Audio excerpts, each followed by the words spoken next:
semua ya. Yang tidak masuk siapa? Khadijah sama Arul. Terus yang bisa nggak ada. Mari sebelum kita mulai, kita doakan Khadijah dan Arul semoga bisa sembuh dan dapat belajar bersama-sama di sekolah untuk mengikuti pembelajaran bergabung di kelas 6 kita tercinta ini. Nah, sebelum Pak Guru akan memberikan pembelajaran tentang berpikir komputasional, ya. Kemarin kita sudah belajar tentang apa itu AI atau AI ya, AI ya, dan di situ apa itu coding. Nah, sekarang kita akan belajar tentang berpikir komputasional. Ada yang mau bertanya tidak? Pak Guru, kenapa sih kok kita belajar komputasional? Nah, ada yang bertanya tidak? Apa gunanya Pak Guru? Apa? Komputasional itu apa? Oh ya. Jadi tujuan kita kenapa harus belajar komputasional ya? Tujuannya adalah agar anak-anak dapat memecahkan masalah secara sistematis. Orang tua menjawab tetapi bisa menyelesaikan secara urut. Contoh ya, anak-anak diberikan ini apa namanya, mangga, ada satu bagor atau satu kantong mangga yang berisi 100 mangga. Nah, coba anak-anak, mangga ini kamu bagi kepada 5 orang.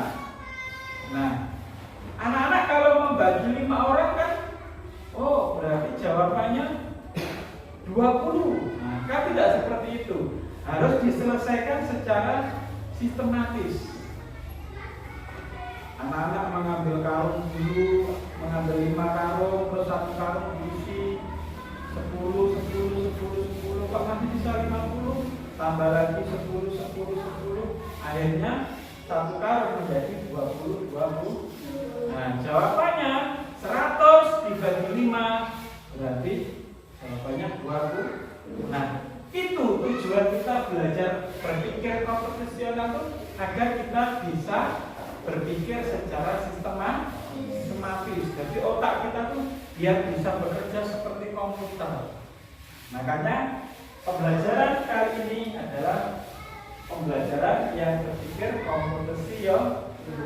Sebelum kita mulai ya anak-anak, mari kita melakukan ice breaking dulu ya. Ice breaking, tahu ice breaking betul? Benar. Nah ya, semua yang semangat ya, kita ulang ice breaking yang kemarin ya. Semua harus semangat. Ya, semua berdiri.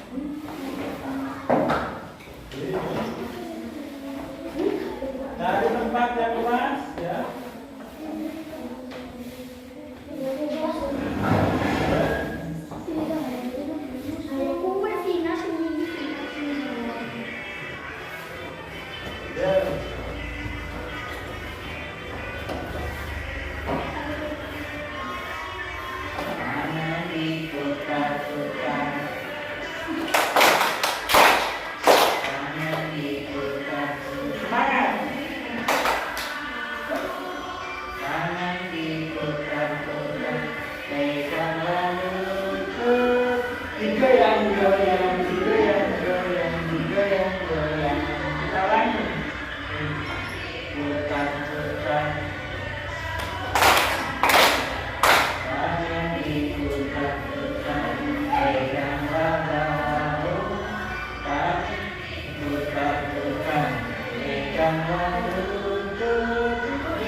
Diputar-putar, diputar ke kanan,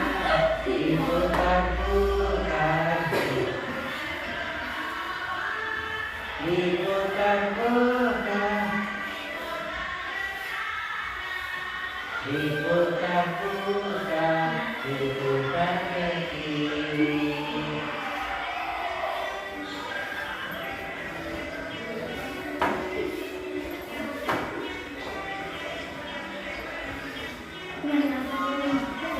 Tangan diputar-putar bergetar. Tangan diputar-putar peganglah bahu. Tangan diputar-putar peganglah lutut. Digoyang-goyang, digoyang-goyang, digoyang-goyang. Tangan diputar-putar. Tangan diputar, peganglah bahu. Tangan diputar-putar. Duduk, goyang-goyang, goyang-goyang, goyang-goyang. Diputar-putar, diputar ke atas. Diputar-putar, diputar ke bawah. Diputar-putar, diputar ke kanan. Diputar-putar, diputar-putar.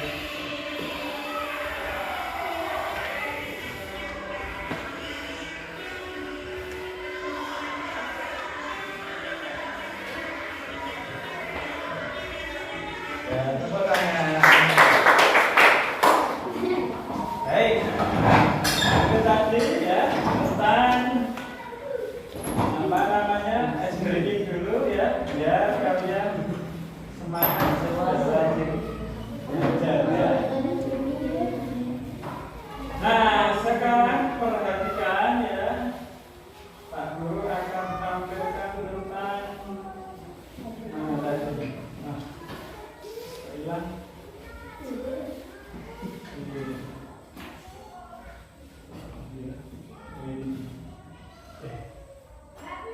Nah, berpikir komputasional. Apa itu ya berpikir komputasional ya, perhatikan. Pernahkah kalian membantu ibu mengerjakan pekerjaan rumah? Lulu pernah membantu apa lu? Nyapu. Raka pernah membantu apa kan? Hah? Pernah apa? Apa? Mencuci piring. Sakila? Cuci baju. Septi? Bintang pernah membantu apa orang tuanya? Cuci piring. Kalau cuci piring bagaimana dong? Ini. Kalau ngepel bagaimana ngepel? Kalau nyapu? Kalau nyetrika baju bagaimana? Apa kalau bajunya tarik?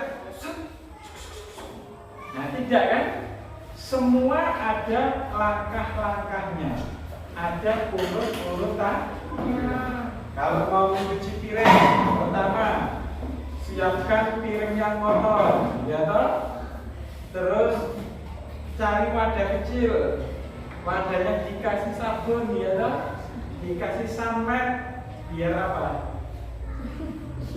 Biar bersih. Terus ambil apa yang bernyeci itu? Spons, ya. Kemudian semuanya dibasahi pakai sabun, diputar, digosok ke piring searah jarum jam, bolak-balik. Namanya dishwasher. Nah, dishwasher itu bahasa kerennya cuci piring. Setelah dicuci pakai sabun bersih, kemudian diapakan? Dibilas, ya, pakai air yang bersih. Dibilas pakai air bersih, kemudian dikeringkan. Nah, itu namanya bekerja secara komputasional. Kenapa komputasional? Karena secara sistematis, urut, gitu. Orang ada asa-asa piring, goncalkan ukuran, cocok-cocok di tas, kayak bebek. Itu nanti piringnya masih melinyit, ya toh? Harus ada cara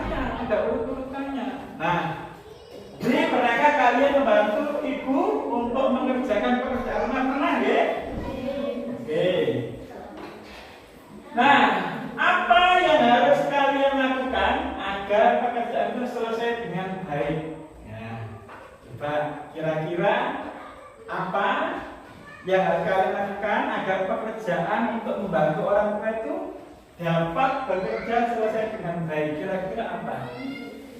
Contoh, Naila bantu cuci piring. Nah, bagaimana Naila agar pekerjaan yang kamu lakukan dapat selesai dengan baik? Coba dijelaskan, bisa tidak? Tapi kan harus pakai contoh, ya toh? Ayo, apa kira-kira?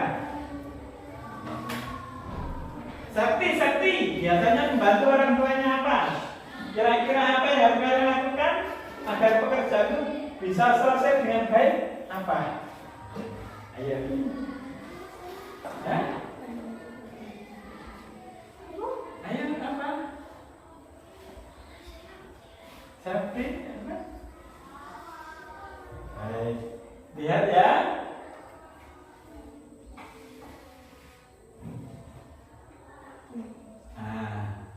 Berpikir komputasional adalah kemampuan berpikir yang dapat menyelesaikan permasalahan ataupun persoalan sehari-hari dengan menggunakan teknik ilmu komputer.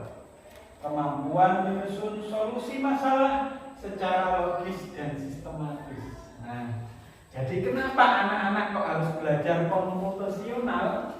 Agar kalian dapat berpikir secara sistematis. Wes kaya komputer otak ya. Komputer itu kan cerdas, apalagi dengan adanya AI ya. Itu anak-anak minta saja buatkan gambar kapal pesiar termahal di dunia, langsung bisa dibaca. Nah, itu komputer. Jadi berpikir secara komputasi, hasilnya juga baik AI itu ya, seperti asli. Nah, anak-anak kalau mau berpikir secara komputasional, kemampuan berpikir mengatasi masalah sehari-hari dengan menggunakan teknik seperti ilmu komputer, saya yakin nanti hasilnya akan baik. Anak-anak mengerjakan soal matematika dimulai dari diketahui, ya toh? Diketahui panjang sekian, lebar sekian. Terus apa? Pertanyaannya, berarti kita disuruh apa? Disuruh menghitung luas. Nah, sampai cari rumusnya luas itu apa?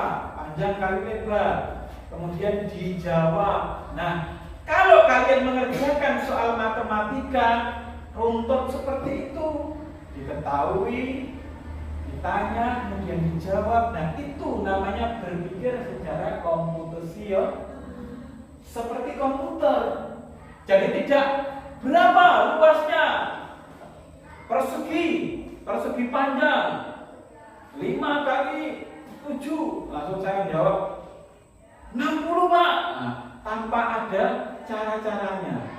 Orang diketahui piro, dijawab piro, waton jawab. Nah, itu namanya tidak berpikir sistematis, tidak urut, tidak seperti komputer, okay? Nah, karena itu kita perlu belajar berpikir komputasional. Agar apa? Agar kita dapat menyelesaikan atau menyusun masalah secara logis dan sistematis. Sistematis itu artinya urut, anak-anak. Paham ya? Oke, kita lanjutkan. Nah, kemudian dalam berpikir komputasional ya, anak-anak harus memahami ada prinsipnya. Apa itu Pak Guru? Prinsip itu. Siapa yang bisa memaknai prinsip itu apa? Pegangan, ya. Jadi agar sampai bisa berpikir komputasional, ada prinsip yang harus anak-anak pegang. Yang pertama adalah decomposition atau pemecahan masalah. Artinya apa? Pemecahan masalah kompleks menjadi bagian-bagian yang lebih kecil dan lebih mudah dikelola atau bisa dipahami. Jadi anak-anak harus memiliki prinsip pemecahan masalah. Semua masalah itu bisa diselesaikan anak-anak. Tidak ada masalah yang tidak bisa diselesaikan. Dengan cara apa? Dengan cara pemecahan masalah. Ibaratnya ada dua masalah, selesaikan masalah yang satu dulu. Iki masalah apa? Oh, iki masalahnya mau kayak ono perkaliannya kepiye? Diselesaikan satu persatu. Nah, itu namanya membagi-bagi pecah-pecahan kecil. Nanti semuanya akan selesai. Itu yang dinamakan pemecahan masalah atau dekomposisi. Satu contoh, anak-anak mau membuat nasi goreng, ya toh? Nasi goreng itu kan sudah ada ayamnya, sudah ada kecapnya, sudah ada bawangnya, ya toh? Ono rubisi, ono tomate, ono masame, rasanya jadi enak. Gitu kan? Nah, kalau anak-anak memahami apa tuh janjane bahan-bahannya nasi goreng itu, nah itu namanya memecahkan masalah. Oh, nasi goreng itu jebule enak ini, ono udange, bumbunya kayak udang, kayak bawang, kayak kemiri, dikasih kecap, dikasih saus tiram, pengen enak mana? Itu apa namanya? Pakai minyak wijen biar aromanya kayak itu nasi gorengnya Mbak Budi. Nah, ya tak? Nah, semua bagian-bagian kecil dari bumbu ketika masak nasi goreng itu namanya pemecahan masalah. Berarti anak-anak tahu bagaimana sih Pak caranya membuat nasi goreng. Nah, kalau kamu tahu masalahnya, oh nasi goreng itu dibuat dari bahan-bahan nasi, kemudian ada ayam, kemudian ada kecap, kemudian ada bumbu-bumbu lain. Nah, sehingga kamu paham bagaimana cara membuat nasi goreng. Tapi kalau anak-anak tidak paham dekomposisi, Pak, apa itu nasi goreng? Apa saja bumbunya? Nah, karena kalian belum memecahkan masalah.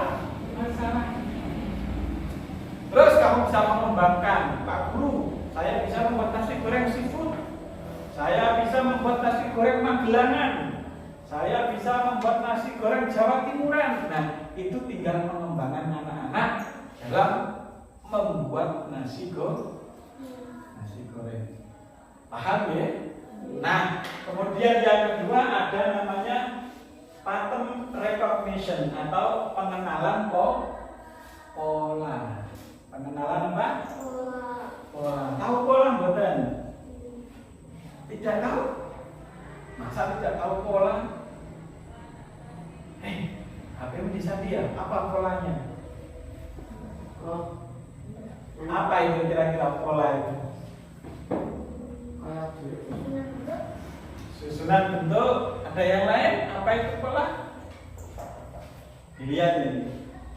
Mengidentifikasi kesamaan atau pola dalam berbagai masalah untuk menemukan solusi yang dapat diterapkan kembali. Nah, jadi pola itu anak-anak mengenali bentuknya.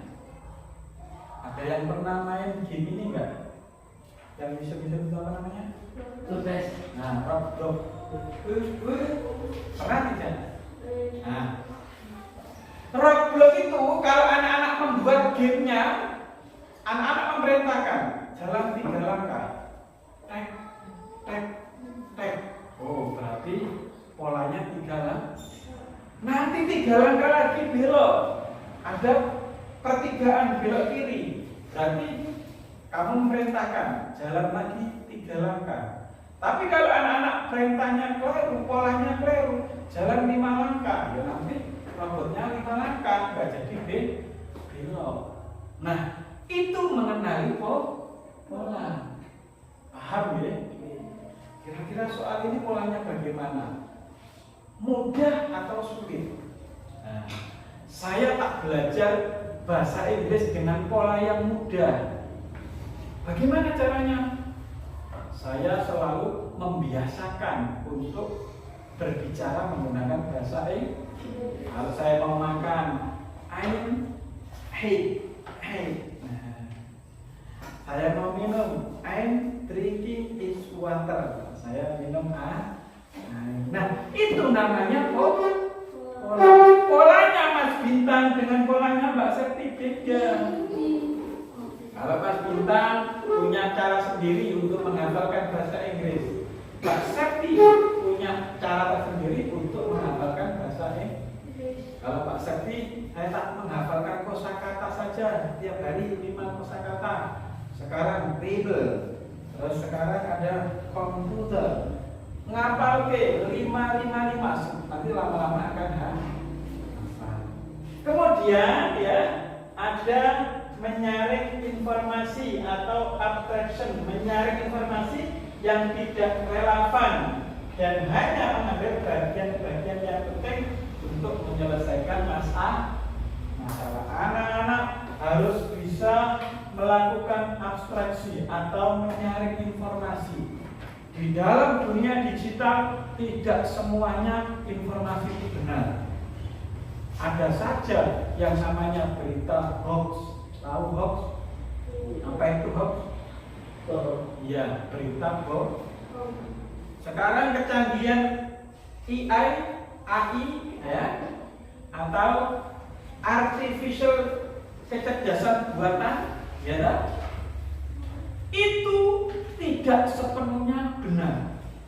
Bisa jadi ada pembohong. Kemarin ini beritanya di media sosial sudah banyak ya.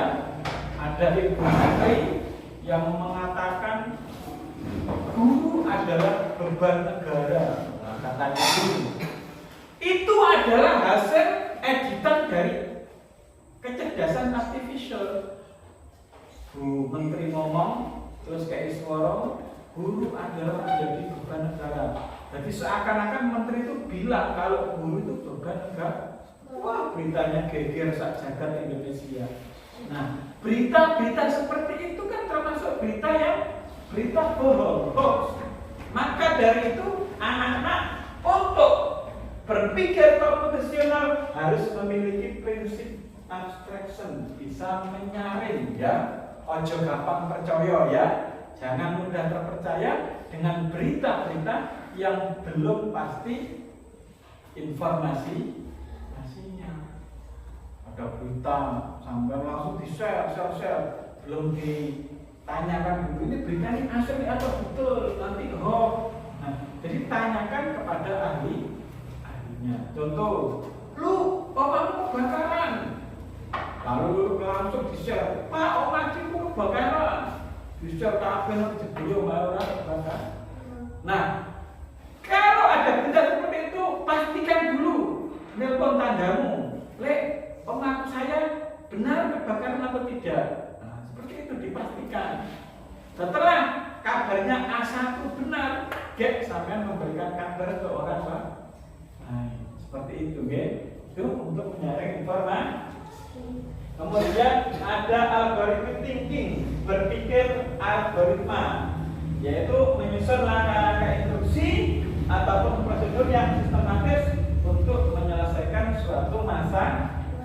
Untuk menyelesaikan masalah, anak-anak harus bisa berpikir logis. Ya, namanya algoritma thinking, berpikir algoritma. Jadi sampai harus belajar ini agar bisa berpikir secara komputasional. Paham ya? Oke, kita lanjutkan.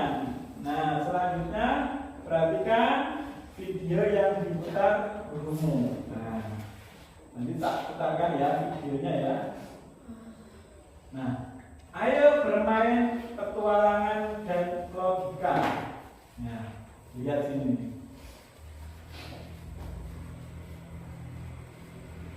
Penting, ya. Manfaat berpikir komputasional dalam kehidupan sehari-hari. 1. Membantu memecahkan masalah secara efisien agar masalah yang kamu hadapi tidak terlalu lama, tidak berlarut-larut. Makanya kamu harus bisa berpikir komputasional. 2. Meningkatkan kemampuan berpikir kritis dan logis. Kritis itu bisa dipertanggungjawabkan. Logis itu benar-benar nyatanya. Orang mau jari-jari. Logis. Artinya logis itu bisa dipertanggungjawabkan. Oh iya ini begini, kalau tidak begini itu logis. Ya. Jadi membuat informasi itu harus yang jelas, jangan yang tidak logis. Yang tidak logis itu tidak bisa dinalar oleh otaknya manusia. Tapi kalau kamu belajar secara berpikir secara komputasional, kamu nanti dapat berpikir secara kritis. Kritis ini yang tenanan. Logis itu yang bisa diterima oleh akal, masuk akal logis itu. Okay? Kemudian yang ketiga adalah membantu beradaptasi dengan dunia digital dan teknologi. Nah, sekarang anak-anak sudah menghadapi era teknologi. Kalau kalian tidak berpikir komputasional, besok kamu akan terlindas oleh kecanggihan teknologi. Tidak bisa beradaptasi, tidak bisa menyesuaikan. Anak-anak kan pernah melihat TikTok itu ada helikopter. Ayo pakis, Borobudur, Angkudes pakai helikopter. Itu anak-anak kalau tidak berpikir secara komputasional sampai mudah terpercaya. Masa ada sih angkot yang naik helikopter? Kalian dari terminal Magelang turun di pasar kalian. Yang di TikTok itu loh, lihat nggak sampai? Yang Angkudes pakai helikopter itu loh. Kan nggak mungkin masa ada Angkudes pakai helikopter. Helikopter saja BBM-nya sudah mahal. Kalau nanti bayarin itu, nah itu namanya kalian harus bisa menyesuaikan. Oh, ini kecanggihan AI, ini tidak nyata, tidak asli. Jadi sampai untuk bisa memilah dan membedakan mana itu asli dan tidak, sehingga bisa beradaptasi dengan dunia digital dan teknologi. Yang keempat, meningkatkan kreativitas dan inovasi. Nah, agar anak-anak kreatif, bisa membuat blogger, bisa membuat desain, bisa membuat website, ini anak-anak harus belajar ini, berpikir komputasional. Oke, yang selanjutnya ya. Nah, terima kasih. Baik, itu tadi ya tentang pembelajaran komputasional ya. Nah, sekarang ya Pak Guru akan berikan tugas ya, anak-anak nanti mencoba ya menulis komposisi cara menu gawe makanan, pisang goreng boleh, tahu susu boleh, mau membuat bolu boleh. Nanti coba ya sampai tulis, kira-kira nanti kalian bisa membuat secara sistematis atau tidak. Langkah-langkah, nek mau gawe membuat sate itu bagaimana? Kalau mau membuat menanak nasi bagaimana? Nah itu perlu berpikir komputasi ya. Nah, dengan cara membuat penulis alurnya dulu. Nah itu ya. Oke. Sekarang Pak Guru kasihkan tugasnya. Coba. Bebas ya, kalian boleh mau membuat menu apa saja ya.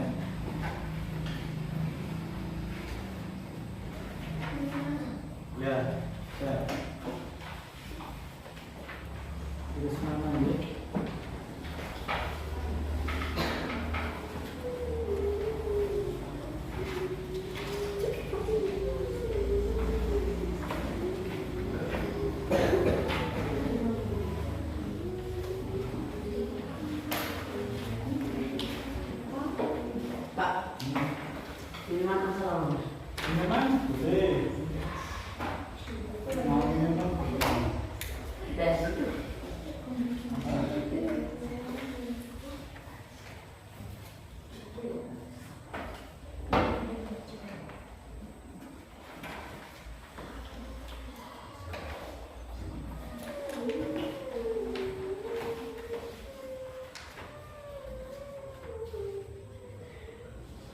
Nanti setelah istirahat mengerjakan ya, setelah PAI ya.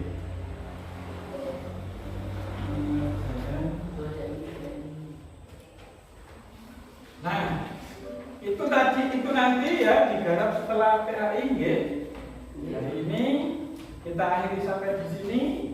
Besok kita akan belajar lagi tentang IPO. Sekarang Bapak berpikir betul, besok kita akan belajar tentang IPO ya. Demikian. yang dapat Pak Guru sampaikan, kurang lebihnya Pak Guru mohon maaf. Saya akhiri. Wassalamualaikum warahmatullahi wabarakatuh.